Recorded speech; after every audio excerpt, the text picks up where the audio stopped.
नमस्कार, सुमन्स किचन मध्ये आपलं स्वागत आहे। आज आपण सुक्या खोबऱ्याची बर्फी कशी बनवायची ते पाहणार आहोत।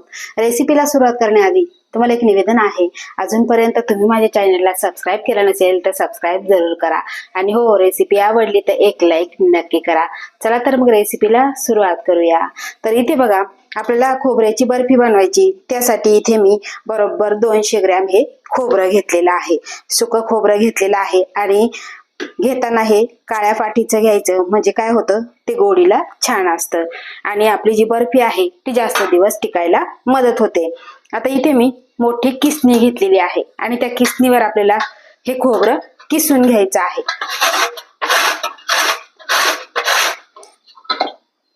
तर बघा, अशा पद्धतीने आपल्याला हे खोबरं किसून घ्यायचं आहे। आता तुम्हाला एवढा वेळ नसेल तर तुम्ही छोटे छोटे तुकडे करायचे आणि नंतरला मिक्सरला फिरवून घ्यायचे आहे। तर इथे मी सगळं खोबरं किसून घेतलेलं आहे, या पद्धतीने किसायचं आहे।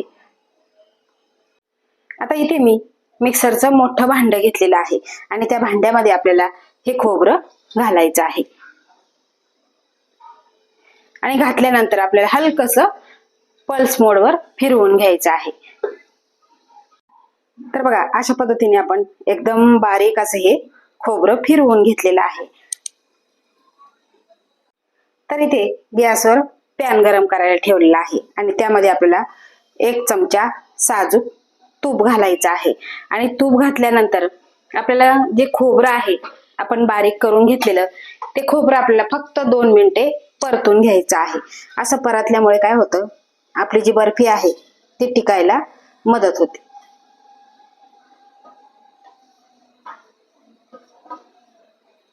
आता सगळं खोबरं हे पॅन मध्ये घालून घेतलेलं आहे आणि आपल्याला फक्त 2 मिनिटे परतून घ्यायचं आहे। खूप सुद्धा असं लाल करायचं नाही, यातला काय जो ओलसरपणा आहे तो पूर्णपणे निघून जाईल। हे खूप भाजणं महत्वाचं आहे, जर तुम्ही भाजलं नाही तर तुमच्या बर्फीला लवकर बुरशी येऊ शकते।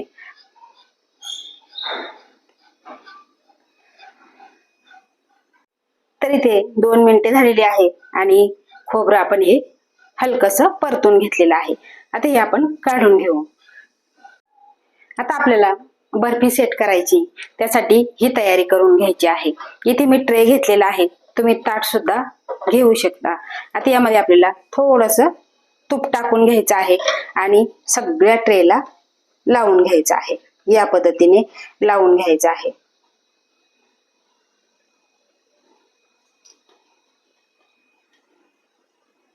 आता इथे मी पॅन गरम करायला ठेवलेला आहे, आपल्याला पाक तयार करायचा आहे। त्यासाठी इथे मी 1 कप साखर घेतलेली आहे आणि ही वजनी 200 ग्रॅम आहे।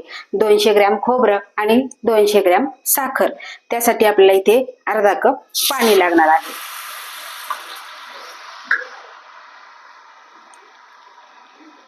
आता साखर वितळेपर्यंत आपल्याला गॅसची फ्लेम मोठी ठेवायची आहे आणि आपल्याला सतत हलवत राहायचं आहे।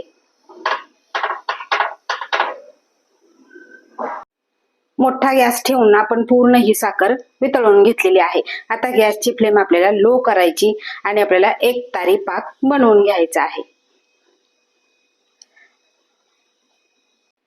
आता आपला एकतारी पाक झाला की नाही आपण चेक करून घेणार आहे।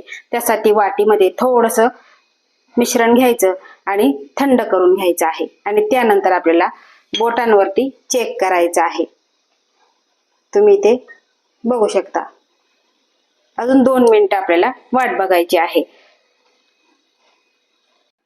आता आपल्याला पुन्हा 2 मिनिटांनी चेक करायचं आहे। आता हे थोडंसं आपल्याला थंड करून घ्यायचं आहे आणि बोटांवरती घ्यायचं आहे। तर इथे तुम्ही बघू शकता, छान अशी एक तार बनत आहे आणि गॅसची फ्लेम आपल्याला लोच ठेवायची आहे आणि यामध्ये घालायचं आहे आपल्याला इथे 5 वेलची अशी खलबत्त्यामध्ये कुटून घेतलेली, ती यामध्ये घालायची आहे। आता यामध्ये तुम्ही मिरीपूड सुद्धा घालू शकता, पण मिरीपूड ही उपवासाला चालत नाही, त्यासाठी मिरीपूड मी घालणार नाही। तुम्हाला आवडत असेल तर तुम्ही घालू शकता, कारण आता श्रावण महिना आहे आणि श्रावण महिन्यामध्ये आपण उपवासाचे वेगवेगळे पदार्थ बनवतो। तर बघा, आता जे खोबरं आहे ते सगळं आपल्याला या पाकामध्ये घालून घ्यायचं आहे।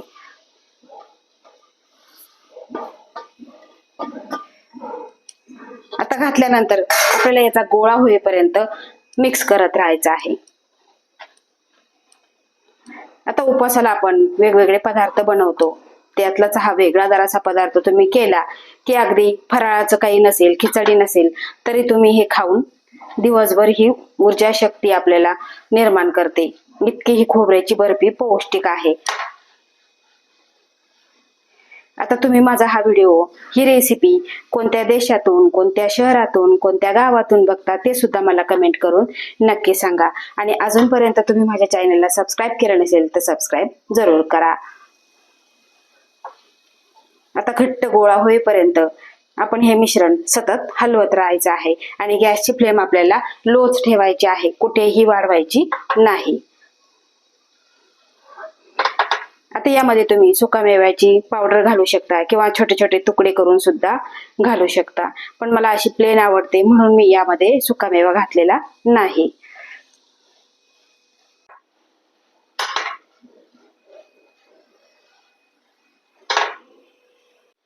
तरी ते खोबऱ्याने पूर्ण पाक शोषून घेतलेला आहे. आता कसं चेक करायचं तर कडेने घ्यायचं आणि थोडस दाबून बघायचं आहे. हलकसं यामध्ये पाक आहे. अजून आपल्याला 2 मिनिटे हे परतून घ्यायचं आहे.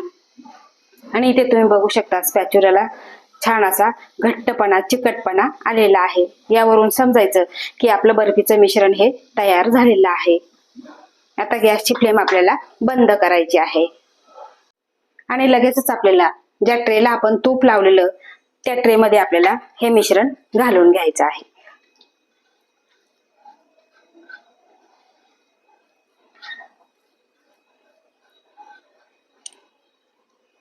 आता घातल्यानंतर लगेच आपल्याला हे थापून घ्यायचं आहे. आता तुम्हाला बर्फी किती जाड, पातळ हवी आहे त्यानुसार तुम्ही हे थापून घ्यायचं आहे. तरी ते आपण मिश्रण पूर्णपणे थापून घेतलेलं आणि प्लेन करून घेतलेलं आहे. आता यावरती घालायचे आहे थोडेसे पिस्त्याचे काप. तुम्ही तुमच्या आवडीप्रमाणे घालायचे आहे आणि नाही घातले तरीही चालतील, पण आपली जी बर्फी आहे ती थोडीशी छान दिसेल त्यासाठी आपल्याला पिस्त्याचे काप घालायचे आहे आणि पुन्हा थोडंसं प्रेस करून घ्यायचं आहे, म्हणजे ते यामधून निघणार नाही. आता हे मिश्रण आपल्याला हलकसं कोमट करून घ्यायचं आहे.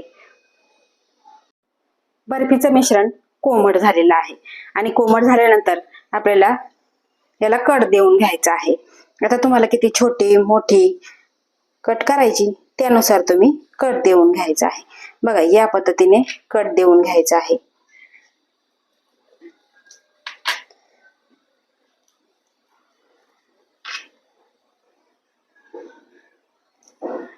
आता कट देऊन झालं की नंतर आपल्याला पूर्णपणे थंड करून घ्यायचे आहे.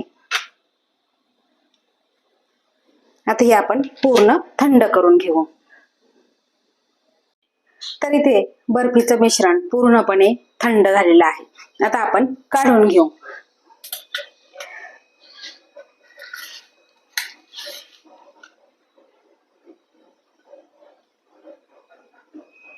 तुम्ही इथे बघू शकता अतिशय सुंदर अशी ही बर्फी तयार झालेली आहे, सेट झालेली आहे आणि खायला अप्रतिम झालेली आहे. एकदम परफेक्ट प्रमाण मी तुम्हाला दिलेलं आहे. 200 ग्रॅम खोबरं आणि 200 ग्रॅम साखर घ्यायची आणि त्यामध्ये फक्त अर्धा कप आपल्याला पाणी लागणार आहे की नाही सोपं. तर तुम्ही आता श्रावण महिन्याचे जे उपवास चालू झालेले आहे त्या उपवासाला तुम्हाला खिचडी खाऊन कंटाळा येतो, तर त्यावेळेस अशी ही बर्फी बनवून ठेवायची. अगदी 15 ते 20 दिवस छान अशी टिकते. अशा सोप्या पद्धतीने तुम्ही एकदम परफेक्ट प्रमाणामध्ये ही बर्फी जरूर करून बघा आणि तुम्हाला माझी ही बर्फीची रेसिपी कशी वाटली ते मला कमेंट करून नक्की सांगा. आवडल्यास लाईक करा, शेअर करा, सबस्क्राईब करा आणि बाजूचं बेल आयकॉन बटन प्रेस करा. धन्यवाद.